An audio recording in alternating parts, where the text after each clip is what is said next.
नमस्कार मैत्रिणींनो, तुम्हा सगळ्यांचं मनापासून स्वागत आहे माझ्या चॅनलमध्ये. आता वाजलेले आहे सकाळचे 5:30.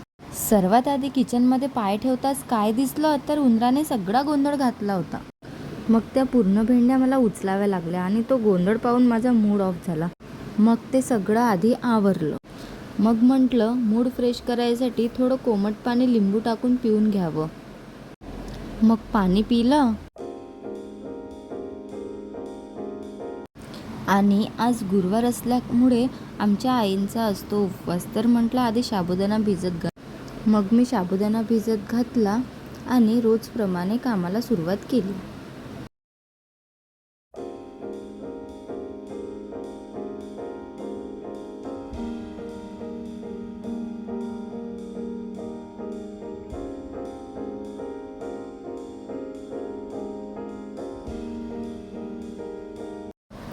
जस्ट कामाला सुरुवात केलीच होती तर माझा छोटा मुलगा उठला. मग त्याला प्रयत्न केला झोपायचा, पण तो काही झोपलाच नाही.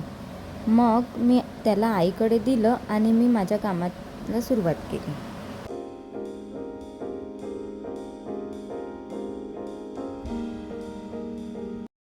बाहेरचं आवरून झालं आणि मग मी लगेच हॉल आवरायला घेतला.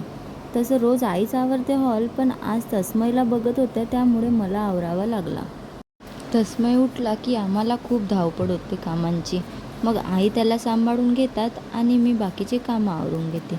आई शेतात जायच्या वेळेपर्यंत मला पटापट कामं आवरावी लागतात.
तस्मय आणि आईच्या गप्पा सुरू होत्या. तोपर्यंत मी पण माझं आवरून घेतलं आणि आता किचनमध्ये काम करायला घेतलं.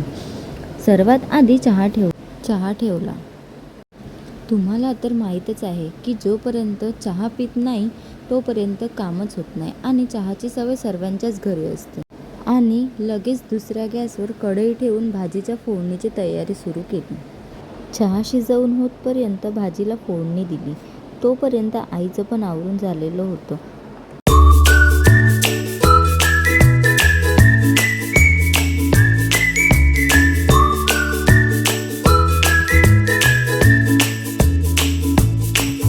भाजी शिजत होती तोपर्यंत चहा कपमध्ये गाळून घेतला.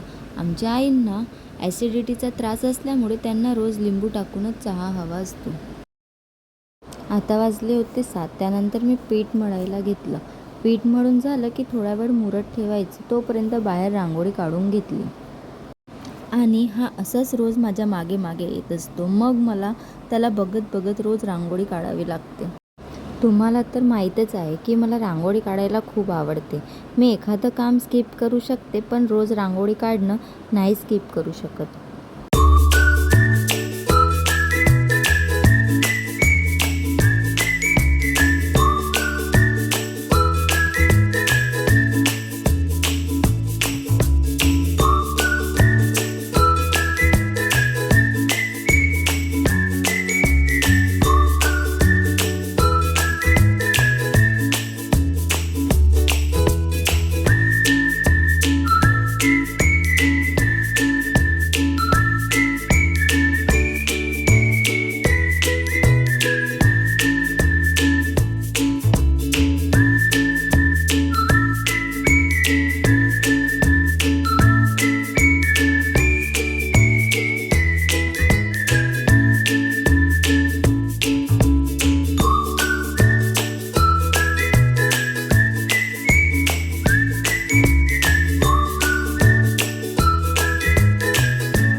झाली माझी रांगोळी कंप्लीट आणि आता बघा माझ्या पोर्चला न्यू लुक मिळाला.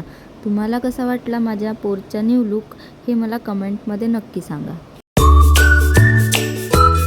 त्यानंतर मग माझ्या मोठ्या मुलाची स्कूल असते 9:30ला, तर त्याला उठवून घेतलं. त्याच्याशी गप्पा मारता मारता माझ्या पोळ्या पण लाटून झाल्या. तो उठला की खूप चिडचिड करतो, त्यामुळे मला त्याला खूप प्रेमाने घ्यावं लागते. त्याच्याशी बोलणं पण होते आणि माझं काम पण होते. मला रोज असंच माझ्या कामाचं मॅनेजमेंट करावं लागते. रोज कामाबरोबर आपल्याला आपल्या मुलांना पण तेवढंच महत्त्व द्यावं लागते. मग पोळी बनवतच होती तर आई म्हणाल्या पुरणपोळी बनवून बघ, आणि मग मी पुरणपोळी बनवून बघितली. तर गंमत अशी आहे की मला पुरणपोळी बनवता येत नाही. आम्हाला आमच्या सासूबाईच गरम गरम बनवून चारतात. पण आई म्हणाल्या आता तुम्हीच टाकून बघत जा. तर मी प्रयत्न केला, जमली, पण आई जशा बनवतात तशी नाही.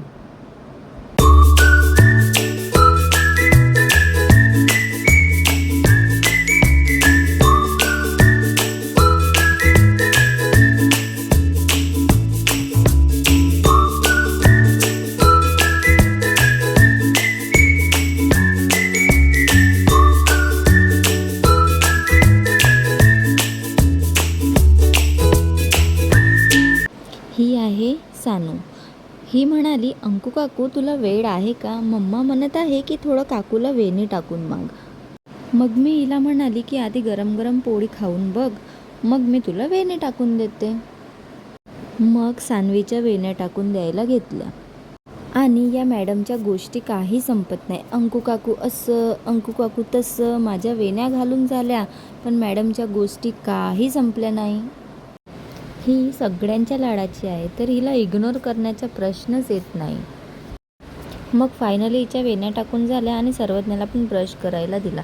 तोपर्यंत मी गरमागरम पोळी खाऊन घेतली आणि पटापट कामं आवरायला सुरुवात केली. कारण आता अहोंची पण आंघोळ वगैरे झाली, तर त्यांना पण जेवण वगैरे दिलं. त्यांची पण वेळ होत आहे, ते जातात 9 वाजता. मग तोपर्यंत सर्वज्ञाची तयारी केली. तस्मयचं पण आवरून झालं, कारण आज तो लवकर उठला तर लवकर झोपेल, त्या कारणाने मला लवकर लवकर कामं आवरावी लागत आहे.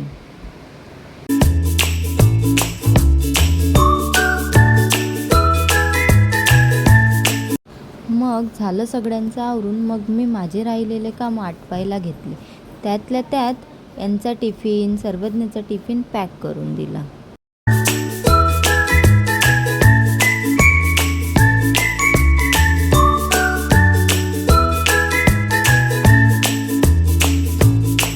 मग यांना टिफिन दिला आणि बाय केलं. मग आत येऊन झाडू केला आणि पोछा पण करून घेतला.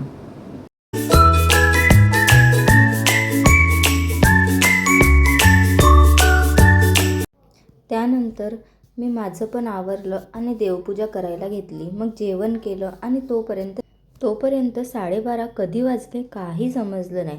मग तेव्हा सर्वज्ञाची स्कूलमधून यायची वेळ झाली.